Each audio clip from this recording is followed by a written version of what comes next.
what are sort of some of the mental things, you know, when it comes to self-defense, someone should keep in mind?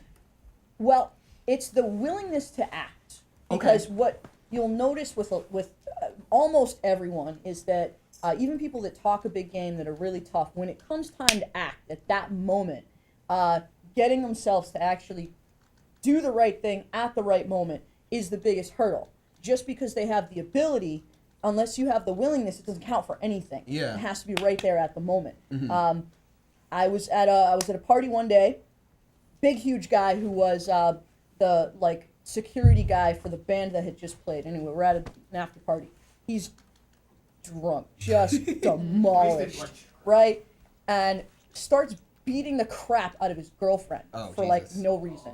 Not that it would matter if there was a reason. And he grabbed her by the throat and slammed her up against the wall, and then like a little bit later he grabbed her by the hair and like threw her on the ground. I was standing across the room about this big when he threw her on the ground, and I decided that was the last time that he got to touch her. Yeah.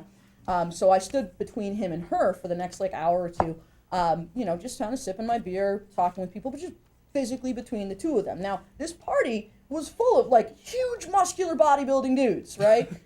Nobody suspects like that I'm gonna start anything, right? So anyway, so she goes over eventually and they start like fighting about like the car keys or something. So she grabs the car keys off the counter and he like kind of goes for her hand to like grab the keys and he grabs onto her wrist and I was like, that's it, boom. That's when I chose to act because I had already made my decision, right? So like I grabbed him by the wrist and by the throat, took 2 steps and just dropped him right on his butt against the brick wall. And at that point I had him on the ground and he looked at me like just with this look of like, what in the world just happened? How am I on the ground? And then like once I had him on the ground, then like all of these huge dudes jumped on him after that. We got this. Thanks guys. Thanks for starting it. Wow. We threw him out of the house. But like out of everyone there watching all of this happen, I'm the one that chose to act. And that comes down to you having the mental ability to know when there's the wrong. I mean, that's literally living all my anime fantasies come to life. Like, that is one of those moments where you're, like, in the tea shop watching the, like, shitty gang members, like, mess with a waitress, and then you're like, no more. It's done. Samurai sword. So that's amazing.